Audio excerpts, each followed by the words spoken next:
എല്ലാവർക്കും സ്വാഗതം. ഈ റിവ്യൂ ഇഷ്ടപ്പെടുവാണെങ്കിൽ ഒന്ന് ലൈക്ക് ചെയ്തും സബ്സ്ക്രൈബ് ചെയ്തും സപ്പോർട്ട് ചെയ്യണേ. അപ്പോൾ വേദയെ കട്ടിലിലേക്ക് കൊണ്ട് അങ്ങ് ഇടുവാണ് വിക്രം. അന്നേരം കാല് വേദന എടുത്തിട്ട് അവിടെ കിടന്ന് കരയും വേദ. അത് കേട്ടുകൊണ്ട് കമലയും ശ്രീജയും അങ്ങോട്ട് വരും. അന്നേരം അവരോട് വേദ പറയുവാണ്, എൻ്റെ കാല് തല്ലി ഒടിച്ചത് ഈ വിക്രമാണ്, എന്നിട്ട് ഈ കട്ടിലിലേക്ക് കൊണ്ട് എന്നെ ഇട്ടു, എൻ്റെ കാല് കട്ടിലേലും തട്ടി, എനിക്ക് വേദന എടുത്തിട്ട് സഹിക്കാൻ പറ്റുന്നില്ല എന്ന് പറയുമ്പം, നീ എന്ത് പരിപാടിയാണ് ഈ കാണിക്കുന്നത്? അല്ലെങ്കിൽ തന്നെ ആ കൊച്ചിനെ ഈ വീട്ടിൽ കൊണ്ടിട്ട് നീ കഷ്ടപ്പെടുത്തുക, അതിൻ്റെ കൂട്ടത്തിൽ അതിൻ്റെ കാലും തല്ലി ഒടിച്ചോ നീ നിനക്കൊരു മനുഷ്യപ്പറ്റിയില്ലേ എന്നൊക്കെ ചോദിക്കുമ്പോൾ അതിൻ്റെ കൂടെ കൂടുന്നുണ്ട് ശ്രീജയ്. അന്നേരം ശരിക്കും വേണ്ടിയിട്ട് രണ്ടെണ്ണം കൊടുക്കും അമ്മയെ ചെയ്യേണ്ടത് എന്ന് പറഞ്ഞിട്ട് കുനിച്ച് നിർത്തി നല്ല ഇടിവെച്ച് കൊടുക്കുന്നുണ്ട് വിക്രത്തിന്. അന്നേരം വിക്രം, അയ്യോ എന്നെ തല്ലല്ലേ, ഞാനൊന്ന് പറഞ്ഞോട്ടെ എന്നൊക്കെ പറയും. എന്നിട്ട് വേദയോടും പറയുന്നുണ്ട്, എടി എന്നെ ഒന്നും ചെയ്യല്ലെന്ന് പറയടി എന്നൊക്കെ പറയുന്നുണ്ട്. അന്നേരം പറയല്ല, നിങ്ങൾക്ക് രണ്ടെണ്ണം കിട്ടണം എന്നിങ്ങനെ വേദ പറയുക. ഇത്രയും സംഭവങ്ങൾ ആ വേദേനെ കൈ പിടിച്ചുകൊണ്ട് ആലോചിച്ചതാട്ടോ വിക്രം. അന്നേരം വേദ ചോദിക്കുക, എന്താ വിക്രം ഇങ്ങനെ എന്നെ ചുമന്നുകൊണ്ട് നിന്നോളാന്ന്, എന്തെങ്കിലും നേർച്ചയുണ്ടോ, എന്നെ അങ്ങോട്ട് കിടത്ത് എന്ന് പറയും. അന്നേരം ഇങ്ങനെ പയ്യെ കൊണ്ട് കിടത്തുക. അന്നേരം കിടത്തി കഴിയുമ്പം വേദ ചോദിക്കും, ഇനി എന്താ എൻ്റെ കാല് വല്ലതും തടവി തരുന്നുണ്ടോ ആ തൈല് വിട്ടെന്ന് ചോദിക്കുമ്പോൾ, അതെ നീ ഒരുപാട് അഡ്വാൻറ്റേജ് എടുക്കാൻ ശ്രമിക്കല്ലേ എന്ന് പറഞ്ഞിട്ട് വിക്രം അവിടെ നിന്ന് അങ്ങ് പോകുന്നു. ഈ സമയം രാധ വക്കീലിനെ പോയി കാണുവാണ്, ദർശൻ വക്കീലിനെ പോയി കാണുവാണ്. എന്നിട്ട് എന്തിനാണ് ആ പൈസ മൊത്തം അടച്ചത് എന്ന് ചോദിക്കും. അന്നേരം അയാൾ പറയുന്നുണ്ട്, ഞാൻ പൈസ മൊത്തം അടച്ചില്ലല്ലോ, അടച്ചത് വേറൊരാളാണ്, അത് കടവായിട്ട് കൂട്ടിയാൽ മതി, പൈസ കയ്യിൽ വരുമ്പോൾ എൻ്റെ കൈ കൊണ്ട് തന്നാൽ മതി, ഞാൻ അദ്ദേഹത്തിന് കൊടുത്തോളാം എന്ന് പറയും. അന്നേരം ആരാ എനിക്ക് പൈസ തന്നെന്ന് എനിക്ക് അറിയണം, അതിനെ അറിയാനുള്ള ആ ഒരു അവകാശം എനിക്കില്ലേ എന്ന് ചോദിക്കുമ്പോൾ, അവകാശമൊക്കെ ഉണ്ട്, പക്ഷേ പൈസ തന്നയാൾക്ക് ഇങ്ങനെ പറയുന്നതിന് താല്പര്യമില്ല, പിന്നെ ഞാൻ എന്ത് ചെയ്യാനാ, അതുകൊണ്ട് എത്രയും പെട്ടെന്ന് വണ്ടി ഓടിച്ച് കടം വീട്ടാനുള്ള പൈസയായിട്ട് ഇങ്ങോട്ട് പോരെ, ഞാൻ പൈസ കൊടുത്തോളാം അദ്ദേഹത്തിന് എന്ന് പറയും. അന്നേരം ഇനിയിപ്പോൾ വേറെ ഒന്നും പറയാൻ പറ്റില്ലല്ലോ, രാധ അവിടെ നിന്ന് എഴുന്നേറ്റ് പോരുവാണ്. അന്നേരം വക്കീൽ പറയുന്നുണ്ട്, അതെ പലിശ വേണ്ട കേട്ടോ, മുതൽ മാത്രം മതിയെന്ന്. ഏതായാലും രാധ അവിടെ നിന്ന് പോരുന്നു. ഈ സമയം നമ്മുടെ നന്ദിനിക്ക് ആകെ വിഷമാവട്ടോ, രാവിലെ കണ്ട ആ സീൻ നന്ദിനിയുടെ മനസ്സിൽ നിന്ന് അങ്ങ് പോകുന്നില്ല. അയ്യേ നാണം കെട്ടവൻ, ഞങ്ങൾ വന്നപ്പോൾ ഇതായിരുന്നെങ്കിൽ അല്ലാത്തപ്പോൾ എന്തായിരുന്നായിരിക്കും എന്നൊക്കെ പറഞ്ഞ് ഇങ്ങനെ പറയുക. അന്നേരമാണ് ഓർക്കുന്നത്, ഈ വിവരങ്ങളൊക്കെ ഒന്ന് രാധയെ വിളിച്ച് പറഞ്ഞാലോ എന്ന്. അങ്ങനെ തന്നെ രാധയെ വിളിച്ച് പറയുന്നു. രാധയ്ക്ക് ഇത് കേൾക്കുമ്പോഴേ ദേഷ്യം വരുന്നുണ്ട്.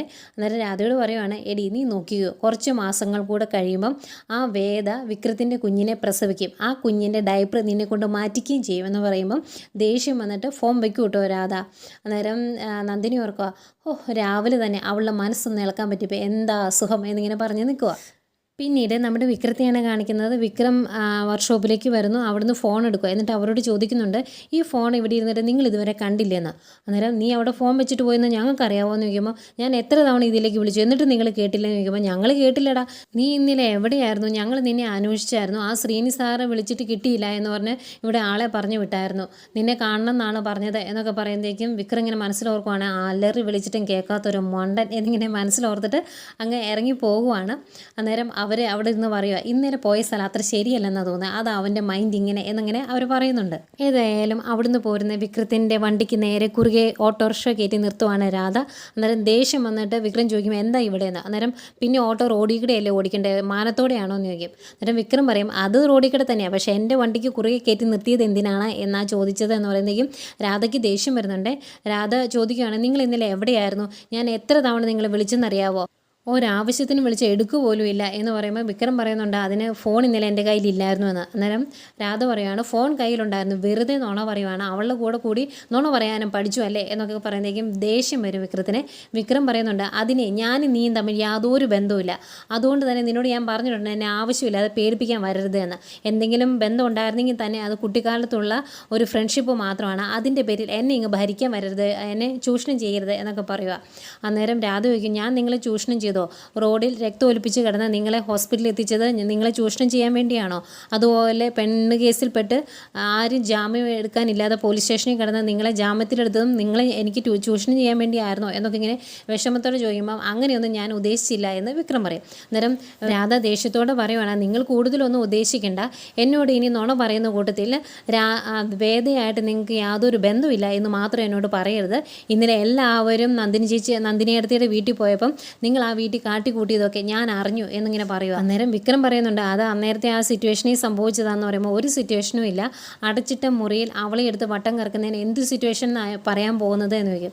അന്നേരം വിക്രം പറയുന്നുണ്ട്, അതെ അവളെ അടച്ചിട്ട മുറിയിലോ തുറസായ സ്ഥലത്ത് വെച്ചോ എന്ത് ചെയ്യണം, എങ്ങനെ പെരുമാറണം എന്നൊക്കെ ഞാൻ തീരുമാനിക്കും, അത് എൻ്റെ ഇഷ്ടമാണ്, അവൾ എൻ്റെ ഭാര്യയാണ്, എന്നെ ഇതിൻ്റെ പേര് ചോദ്യം ചെയ്യാൻ നിനക്ക് അധികാരമൊന്നുമില്ല, പറഞ്ഞത് മനസ്സിലായോ എന്നിങ്ങനെ ചോദിക്കുവാണേ. അന്നേക്കും രാധയ്ക്ക് ആകെ സങ്കടമായി. അന്നേരം രാധ പറയുവാണ്, ഇങ്ങനെ തുടങ്ങരുത് വിക്രമേട്ടാ, ഒരാളുടെ ഫീലിങ്സ് വെച്ച് കളിക്കരുത്. അങ്ങനെ കളിച്ചിട്ടുണ്ടെങ്കിൽ ചിലപ്പം ഉദ്ദേശിക്കുന്ന രീതിയിലായിരിക്കില്ല കാര്യങ്ങളൊക്കെ സംഭവിക്കുന്നത് എന്നൊക്കെ പറഞ്ഞ് കുറച്ച് ഡയലോഗ് പറഞ്ഞിട്ട് വിഷമിച്ചങ്ങ് പോവാണ് രാധ.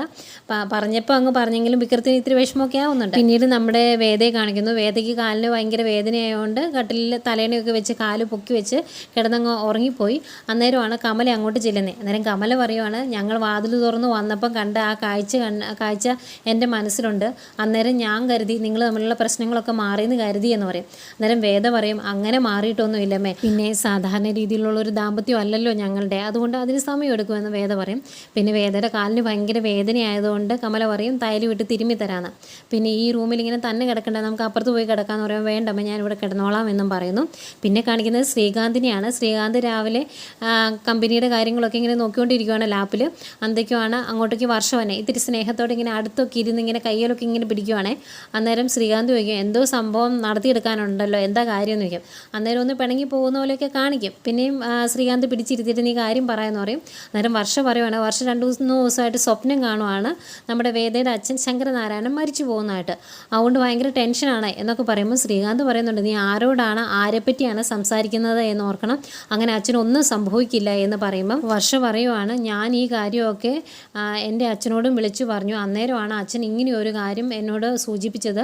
അപ്പം ആ കാര്യം ശ്രീകാന്ത് ഒന്ന് അറിഞ്ഞിരിക്കണമെന്ന് തോന്നി, അതുകൊണ്ടാണ് ഞാൻ പറയാൻ വന്നതെന്ന് പറയുമ്പം എന്താ കാര്യം എന്ന് ചോദിക്കും. അന്നേരം പറയുന്നുണ്ട്, പെട്ടെന്ന് നിങ്ങളുടെ അച്ഛൻ എന്തെങ്കിലും സംഭവിച്ചു പോയിട്ടുണ്ടെങ്കിൽ നിങ്ങൾ ഇന്ന് ഈ നോക്കി നടത്തുന്ന കമ്പനികളുടെ എല്ലാം തലപ്പത്ത് ആ വിക്രമില്ലേ അവനും വന്നിരിക്കും. അച്ഛൻ മരിച്ചു കഴിഞ്ഞാൽ ആദ്യം ഇങ്ങോട്ട് അവകാശം ചോദിച്ചു വരുന്നത് വേദയായിരിക്കും എന്നൊക്കെ ഇങ്ങനെ പറയുക.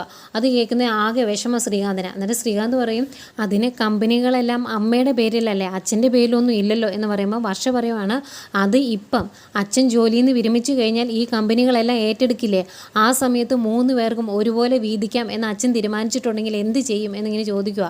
അതുകൊണ്ട് എത്രയും പെട്ടെന്ന് ഈ കമ്പനികളുടെ എല്ലാം അധികാരം നിങ്ങളിൽ എത്തണം, നിങ്ങളുടെ പേരിലേക്ക് ആക്കി തരാൻ പറയണമെന്ന് പറയും. അന്നേരം അങ്ങനെ അച്ഛൻ ചെയ്യുമോ എന്ന് ചോദിക്കുമ്പോൾ, അങ്ങനെ അച്ഛൻ ചെയ്തില്ലെങ്കിൽ അച്ഛൻ്റെ മനസ്സിൽ വേറെ എന്തെങ്കിലും ഉദ്ദേശം ഉണ്ടെന്ന് വേണം നമ്മൾ കരുതാൻ എന്നൊക്കെ പറഞ്ഞ് ഇങ്ങനെ വിക്രത്തിൻ്റെ നമ്മുടെ ശ്രീകാന്തിൻ്റെ സൗകര്യം കെടുത്തുന്നു. അതോർത്ത് ഇങ്ങനെ ടെൻഷനോടെ ഇരിക്കുന്ന ശ്രീകാന്തിനെ കാണിച്ചുകൊണ്ടാണ് ഇന്നത്തെ എപ്പിസോഡ് അവസാനിക്കുന്നത്.